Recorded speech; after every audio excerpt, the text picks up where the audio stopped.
இயேசு உங்களை நேசிக்கிறார். பிரியமானவர்களே, இந்த நாள் ஆண்டவர் நம்மளோடு பேசும்படியாய் வேதத்திலிருந்து ஒரு வசனத்தை கூட வாசித்து ஆண்டவர் நம்மளோடு இடைபெறக்கூடிய காரியத்தை பார்ப்போம். அது ரோமர் புஸ்தகம் 15வது அதிகாரம் 12வது வசனம் எப்படியாக சொல்லுகிறது: மேலும் ஈசாயின் வேரும் புறஜாதியாரை ஆளும்படிக்கு எழும்புகிறவரும் ஆகிய ஒருவர் தோன்றுவார். அவரிடத்தில் புறஜாதியார் நம்பிக்கை வைப்பார்கள் என்று ஏசாயா சொல்லி இருக்கிறார்.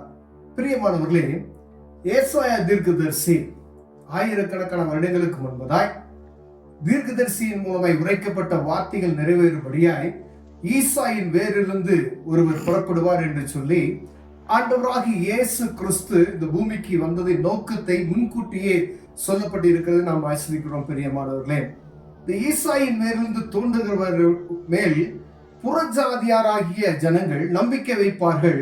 உலகத்தில் இருக்கக்கூடிய அனைத்து ஜனங்களும், ஒரு குறிப்பிட்ட ஜனத்தை ஆண்டவர் பிரித்தெடுத்தார். ஆபிரகாமின் சந்ததி என்று அவருக்கு ஆராதனை செய்யும்படியாய் பிரித்தெடுக்கப்பட்ட ஜனங்கள் அவரை ஆராதிக்க விடாதபடிக்கு அவரை மறந்து போனது நிமித்தமாய் ஆண்டவருடைய வார்த்தை பாருங்க, ஏசாயா தீர்க்கதரிசி சொன்ன வார்த்தை இந்த நாட்களில் நடந்து கொண்டிருக்கிறது நான் பார்க்க முடிகிறது. பிரியமானவர்களே, தீர்க்கதரிசி சொன்ன வார்த்தை என்ன?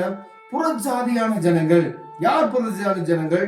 உலகத்தில் இருக்க சுத்தி இருக்கிற எல்லா ஜனங்களும், இஸ்ரவேல் தேசத்தில் இருக்கிற ஜனங்கள் மாத்திரம் அல்ல, அதை சுற்றி இருக்கிற உலகம் எங்கும் இருக்கிற சிதறி இருக்கிற எல்லா ஜனங்களும் அவர் மேல் விசுவாசம் வைப்பார்கள். அப்படியானா இன்னைக்கு நம்ம இயேசுவை சொந்த ரட்சகராய் ஏற்றுக்கொண்டு இருக்கிறோம். அதே போல எல்லா ஜனங்களும் ஒரு நாள் ஏற்றுக்கொள்வார்கள் என்று தீர்க்கதரிசியின் மூலமாய் நமக்கு உரைக்கப்பட்டு இருக்கிறது. பிரியமானவர்களே, இந்த கிறிஸ்துவை அறிந்து கொள்வதற்கு ஒவ்வொருவருக்கும் வாஞ்சை இருக்கிறதா? ஒருவேளை அறியப்பட்டவர்கள் பிறருக்கு நாம சொல்லுகிறோமா? எப்படி அவர்கள் அறிந்து கொள்வார்கள்? எப்படி அவரை விசுவாசிப்பார்கள்? சொல்லப்பட்டிருக்கிற வார்த்தையை பாருங்க, அவரிடத்தில் புறஜாதியார் நம்பிக்கை வைப்பார்கள் என்று ஏசாயா தீர்க்கதரிசி சொல்லி இருக்கிறார். அவர் இயேசு கிறிஸ்துவின் ரத்தம் சகல பாவங்களை நீக்கி நம்மை சுத்திகரிக்கும் என்று வேதம் சொல்லுகிறது. எப்படி ஒரு மனிதனையும் பாவத்திலிருந்து விடுதலை கொடுக்கிற ஒரு இயேசு உலகத்தில் இருக்கிற எல்லா ஜனங்களுக்காகவும் தனியே பலியாக கொடுத்திருக்கிறார். அவரே பாவ நிவாரண பலியாக கொடுக்கப்பட்டு இருக்கிறார். பிரியமான, வேறு ஒரு பலி தேவையில்லை என்று வேதம் சொல்லுகிறது.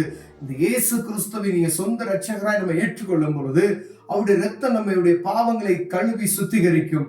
நோவா பிள்ளையிலிருந்து ஜனங்களை எத்தனை பேர் பாதுகாக்கப்பட்டாங்க? 8 பேர் தான். ஆனா இயேசு கிறிஸ்துவின் இந்த பேழைக்குள்ள அவருடைய ரத்தத்தினால கழுவப்பட்ட ஜனங்கள் லட்சம் அல்ல, கோடி கோடியான ஜனங்கள் ரட்சிக்கப்படுவார்கள் என்று வேதம் சொல்லி இருக்கிறது. பிரியமானவர்களே, எல்லா ஜனங்களும் ரட்சிக்கப்படுவதே அவருடைய பிரியம். ஒருவனும் கிட்ட போகாதபடி நித்திய ஜீவனை அடைந்து கொள்ளும்படி அவருடைய வருகை தாமதித்துக் கொண்டிருக்கிறது. அவருடைய வருகை சீக்கிரத்தில் இருக்கிறது. அப்படி ஆண்டவர் சொன்னார், இதோ நான் சீக்கிரமா வரப்போகிறேன் அப்படின்னு சொன்னார். காலங்களை நமக்கு சொல்லிவிட்டார். அநேக பேர் கேட்கிற காரியங்கள் என்ன? இயேசு கிறிஸ்து வருவார் என்று சொல்லுகிறாங்க, லேட் ஆகுது. அந்த மாதிரி காரியங்கள் நமக்குள்ள, கிறிஸ்தவர்களாகிய நமக்குள்ளே அநேக காரியங்கள் ஓடுகிறது நாம் பார்க்க முடிகிறது. பிரியமானவர்களே, ஆனா இந்த நாயிட்டு இப்ப நம்ம இருக்கிற அந்த நேரத்துல இயேசு கிறிஸ்து வருவாரே, ஆனால் பரலோக ராஜ்யத்துக்கு ஏற்றவர்களா நாம் இருக்கிறோமா என்று பார்க்க முடியாது அழைக்கப்படுகிறோம். ஆம், ஆண்டவராய் இயேசு கிறிஸ்துவை அறிந்து கொண்டோம். ஆனா அவருடைய கற்பனைகளை கடைபிடித்து நடக்கிறோமா? அவர் சொல்லி இருக்கிறார் பாருங்க, ஒருவேளை பழைய ஏற்பாட்டின் காலத்துல அநேக காரியங்கள் சட்டத்திட்டங்கள் கொடுக்கப்பட்டது.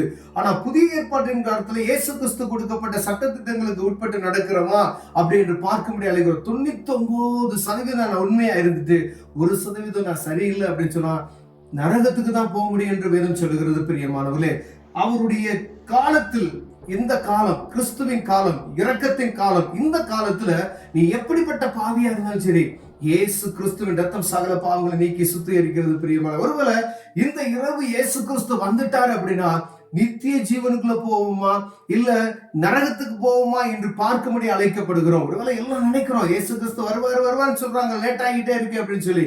ஆனா நாம் ரட்சிக்கப்படும்படியா, நம்மேல் பிரியம் வைத்திருக்கிறபடியால் காலம் தாமதம் பண்ணி கொண்டே இருக்கிறார். பிரியமானவர்களே, அங்காங்க யுத்தங்களின் செய்திகளை கேட்பீர்கள் என்று ஆண்டவர் சொல்லிட்டாரு. அப்ப நம்ம கவனமா இருக்கணும். வாசற்படியில நிற்கிறார் என்கிற கடைசி அந்த நிமிடத்துல நாம் இருந்து கொண்டு இருக்கிறோம் என்பதை இருதயத்துல நம்ம உணரும்படியாய் ஆண்டவர் உங்களோடு என்னோடு பேசிக் கொண்டிருக்கிறார். பிரியமானவர்களே, ஒருவர் இந்த சத்தத்தை கேட்கிற அன்பு சகோதரனே, சகோதரியே, புறஜாதியான ஜனங்கள்லாம் அவர் மேல் விசுவாசம் வைப்பார்கள் என்று சொல்லப்பட்டது. உங்களையும் என்னையும் தான் பிரியமானவர்களே. இஸ்ரவேல்ல குறிப்பிட்ட ஜனங்கள் அவரை அறியாதபடி இருக்கிறார்கள். ஆனா சுத்தில இருக்கிற எல்லா ஜனங்களும் அவரை விசுவாசிக்கும்படியா, அவர் மேல் பிரியம் வைக்கும்படியா, அவரே கிறிஸ்து என்று எல்லா ஜனங்களும் அறிந்திருக்கிறபடியினாலே ஆண்டவர் உங்களோட பேசிக் கொண்டிருக்கிறார். ஒரு விசை கண்களை மூடுவோம். எப்படிப்பட்ட பாவத்தை மன்னிக்க அவர் வல்லமையுள்ளவராக இருக்கிறார்.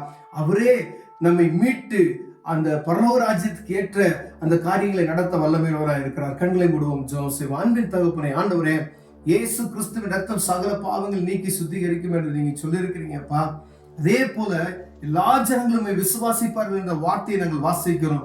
தீர்க்கதரிசி சொன்ன வார்த்தை நடந்து கொண்டிருக்கிறது ஆண்டவரே. அப்பா, நாங்கள் ரட்சிக்கப்பட்டு இருக்கிறோம் என்று நாங்கள் விசுவாசத்தோடு பேசுகிறோம். எங்களை சுத்தி இருக்கிறவர்கள் ரட்சிக்கப்பட உதவி செய்யுங்க. இயேசுவின் நாமத்தில் பிதாவே, ஆமென்.